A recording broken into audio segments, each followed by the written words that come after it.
Hello, hello, hello. Welcome to Illusion Fox Gaming. Here we are. We're doing a few more days of 60 parsecs.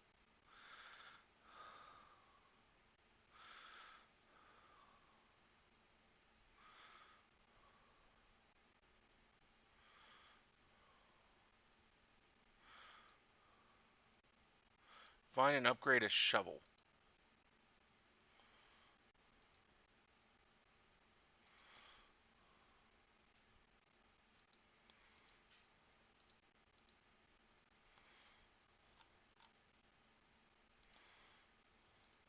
Gotta make a decision here.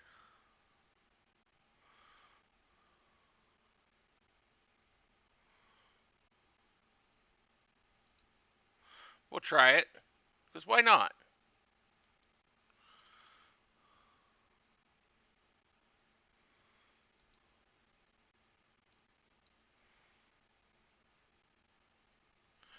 Day 48. You decide that the blue fruit near the ship was worth trying, your face gluttonous with pleasure as you sunk your teeth in before quickly turning to horror. The air was full of purple, wriggling worms. You began trying to spit it out, but fell into a spasm. Woke a few minutes later, saying your mind was buzzing as if at double speed. You flipped into a handstand and began perambulating around. Clearly, those worms did something. Let's hope the effects don't turn. Tom has returned from his jaunt to the eastern glade. He is limping a little, famished after the journey, and a bit freaked out. You get comfortable as he begins to tell his story. The glade's transparent, buckling trees and pointy branches rendered Tom's journey a bit fraught, but most slices and pokes were rebuffed by the sturdy suit you gave him. Did suffer a number of scrapes and tears, however. He then found a vein of glimmering sand near what looked like a bomb site. He used the shovel to dig out some of the tough mineral. From the bottom of a shimmering pond, he scooped a number of valuable minerals. Where does the soup come from? It's the greatest mystery of the universe and everything. Anyway, Tom brought back rations. One eerie but fruitful experience in spite of the spookiness. Tom is safely back in the nest. Tom is tired after his trip outside. He'll have to rest for a while before he can leave the shuttle again.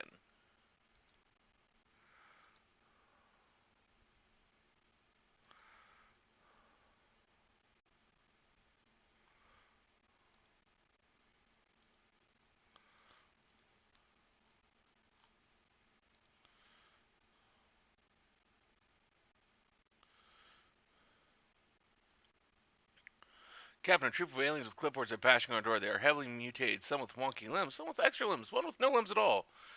They are claiming some kind of device on the airlock door to force it open. 50 of the little gas masked aliens are stuck in our airlock and are scribbling on a scaly paper.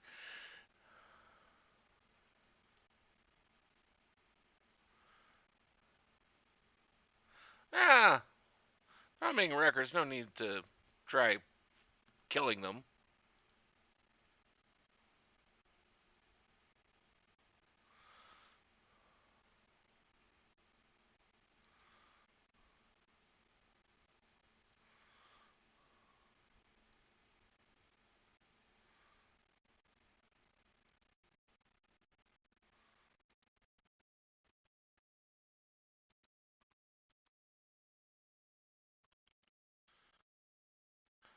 Another day done. Day 49. You decided to let the troop of mutated bureaucrats run around your ship with the clipboards. They took note of every little detail in the place. They stayed all night, but once they were either bored of recording every detail or wanting to stress test all of your equipment, they put up metal bats and began bashing things. They wrecked some equipment and resources before you managed to herd them out of the ship with your manic screaming. You're not really cleaning, but I know you're hungry, Captain. Has rested. Can't worry, Captain. I can't see you. It appears you've suffered a blackout. You may wish to turn the lights back on before attempting your daily task.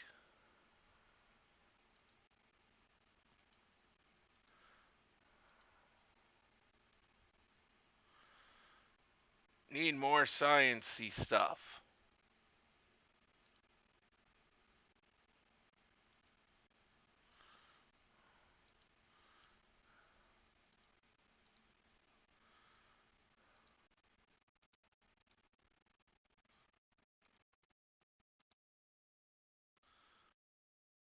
Day 50.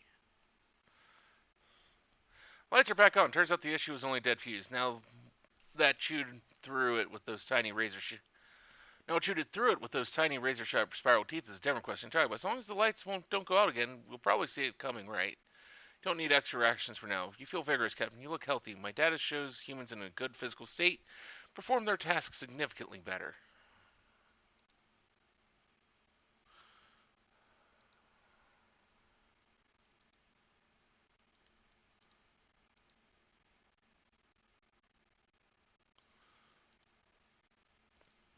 Okay. Ma'am, crewmate Thompson was pointing out another one of those pillbox like bunkers that litter this planet nearby. This one's top has been blown open as if something detonated inside. You poke your head in to find a giant empty storeroom. It would be easy to get lost in here. Test your mental mapping skills or try to climb a particularly tall unit for a vantage point.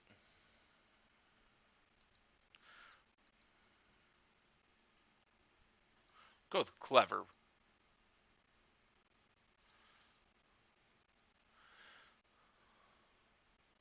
You strolled into the nearby alien storage facility, confidently, Tom in tow, knowing full well you navigate the dark shelves and leave safely.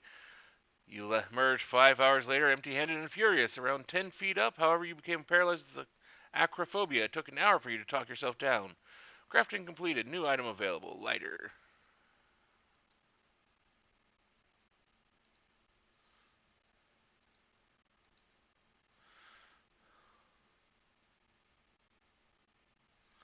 Hey, two, it's me, Backy, the ship's backup AI module. Listen, some transmission bounced off our hull and knocked out Astro. Must have contained a virus or some junk. You might have noticed the occasional electric shock through the cabin floor. Let me trouble. Right, yep, that's caused by the virus. So you can either use your wild animal-like strength to pull open Astro's module and yank the safety mode reboot plug, or you can try to hack into his software using the shuttle terminal. We'll try the hacking thing. You're good. You're good.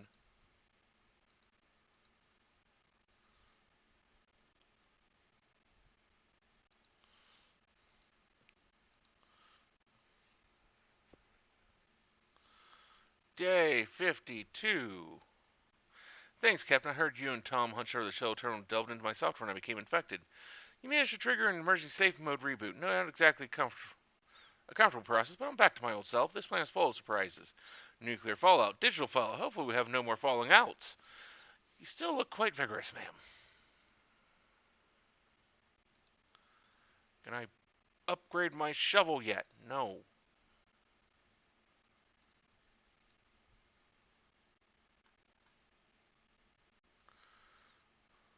Wait, I have to repair it first.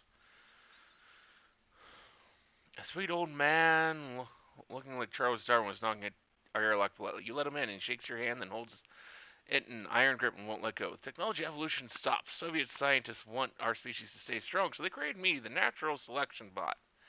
He claims it is for your own good, which is what the dentist always said, and you didn't believe him either.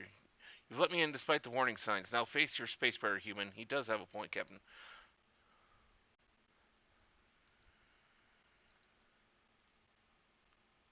Go with the gun.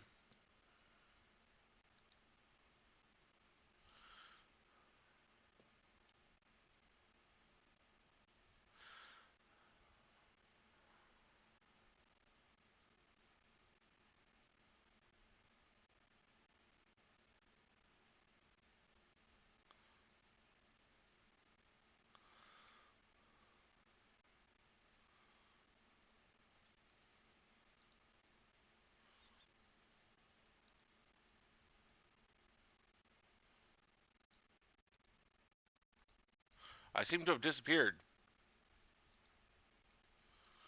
I'm glad I finally convinced you to go for a short walk around the shell and stretch a little outside. Even if you claim I force you with my constant whining, it is for your own good. Captain, when you stepped outside, you noticed a small asteroid coming right at you. You tried to run back inside, but it looks like an airlock snapped shut behind you. I need a moment to reopen the doors for you, so you need to figure out a way to deal with the asteroid yourself. Will you dodge out of the way gracefully or grab the nearest flat and heavy rock to act as a makeshift shield? Let's try and get out of the way of it.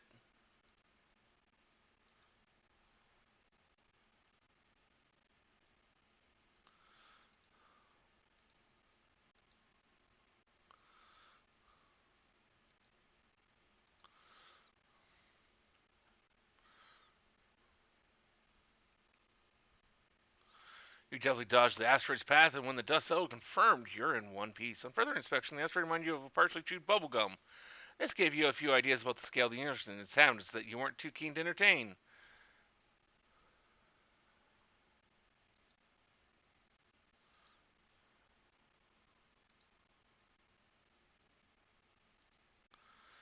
So I need 10 batteries. No.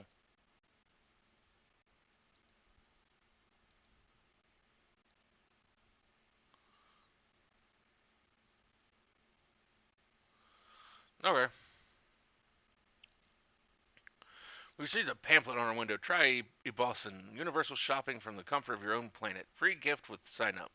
Well, neat. The eBoston network lets you order pretty much anything except food and water, and it will arrive via portal within 1 to 2 galactic business days.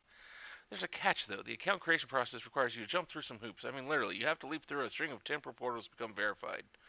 The fine print says there's no risk of death or dismember, but insanity is possible. How do you want to tackle this? We'll do that.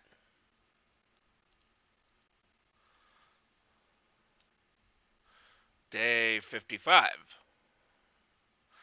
Just more quickly sprinting through the EPOS and sign up portal to spring into the dimension breach with a flash of blue lightning. The shuttle rocked and popped out the other side of the portal unharmed. The fine print of the pamphlet expanded to show that it would take 1 to 2 galactic business days for your vacation to process, at which time you could begin your universal shopping experience. The pamphlet then expanded again to define one galactic business day as 525,006 or 525,600,000 minutes, or 1,000 Earth years. Finally, the pamphlet scanned the shuttle to see if you qualified for the promised free gift and determined you did not. When you asked why not, the pamphlet said you had violated the terms of service but refused to explain further, then it vanished in a cloud of annoying paradoxes.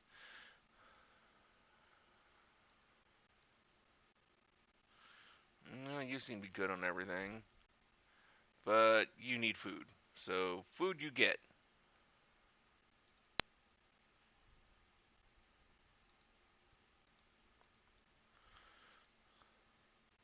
Still need 5 batteries.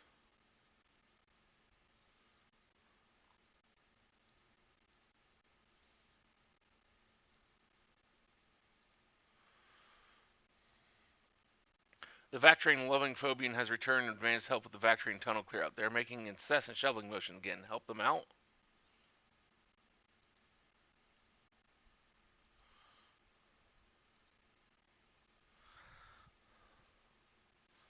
I mean, I still haven't upgraded the shovel, but it's the best I can do.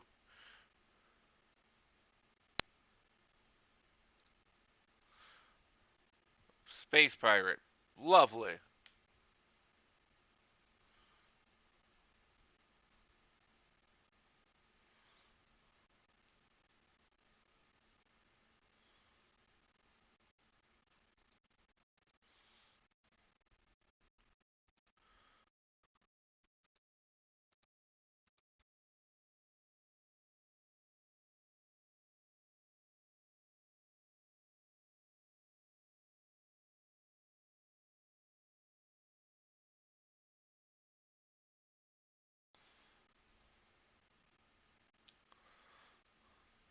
Let's see how that turned out.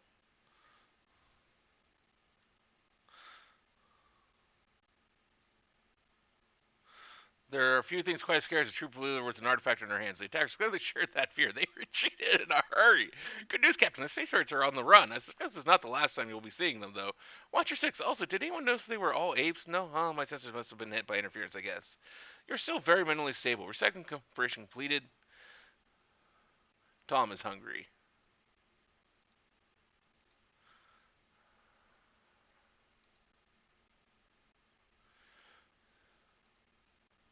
Oh no, Captain, one of the storage lockers is jammed, cannot be opened. It gets worse. It's my favorite locker. We will lose access to some of your supplies if we do nothing. Also, I will be sad you need to act, Captain. Will you use your brains or bronze to deal with this?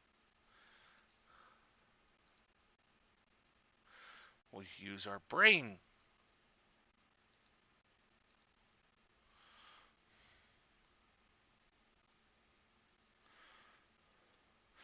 Goal achieved. Find an upgrade shovel. I'm sad to report that you weren't able to unjam the locker. I am very disappointed. You've had a lot of very creative ideas, but none of them were creative as... If I'm not mistaken, we had some of our food supplies transferred to that locker just yesterday. That soup is as accessible to us as Earth now.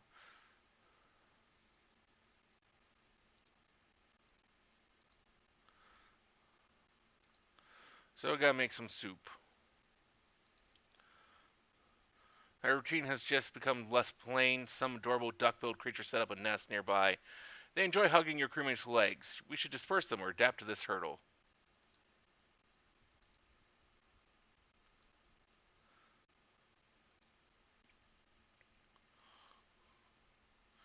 Okay. You made avoiding the furry creature's hugs into a game that you both completed in time. Competed in, you got pretty good at it. Tired of evasive the creatures scuttled off, snarling at you angrily and revealing their nasty fangs.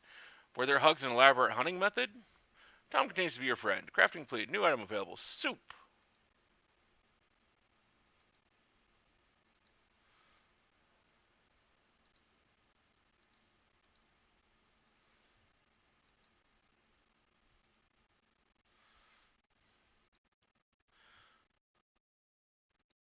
Well, let's go help him out finally.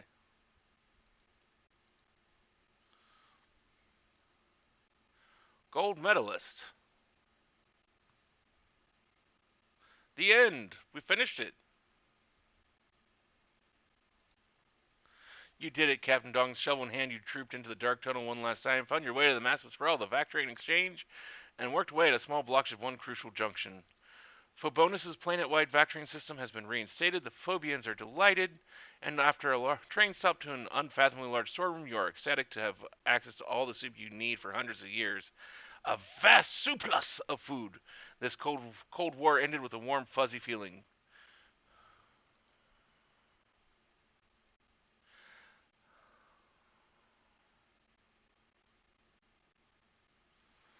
Well, hey, we survived. We got through it.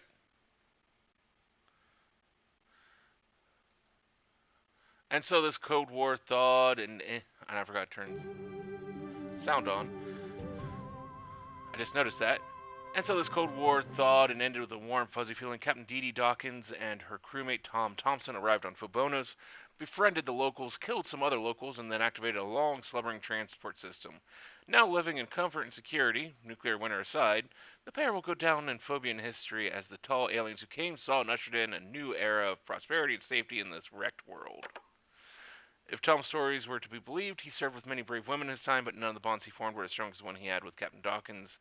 Together, these two were unstoppable. Dee Dee was living the dream, greatness, stars, all the soup she wanted, but of course there was something elusive in her life that she still had to chase: coffee. In search of this prized beverage, she became known as the Star Raider Dee Dee. She was hailed as a folk hero and an inspiration for the disenfranchised all across the galaxy. They even wrote a pretty awful song or two about her exploits. Seems like ages have passed since two amateur astronauts left Earth's orbit expecting certain doom. Now the brave pair of survivors look into the future with renewed optimism. As one tale comes to a close, another begins. You survived. Days survived. 60. Cool. That was fun. I'll have to do that again. That was a fun little series to do. It was a lot of fun. But that'll be it for now. I thank you all for joining. I hope you guys enjoyed this playthrough and hope to see you again in the future. Have a good night.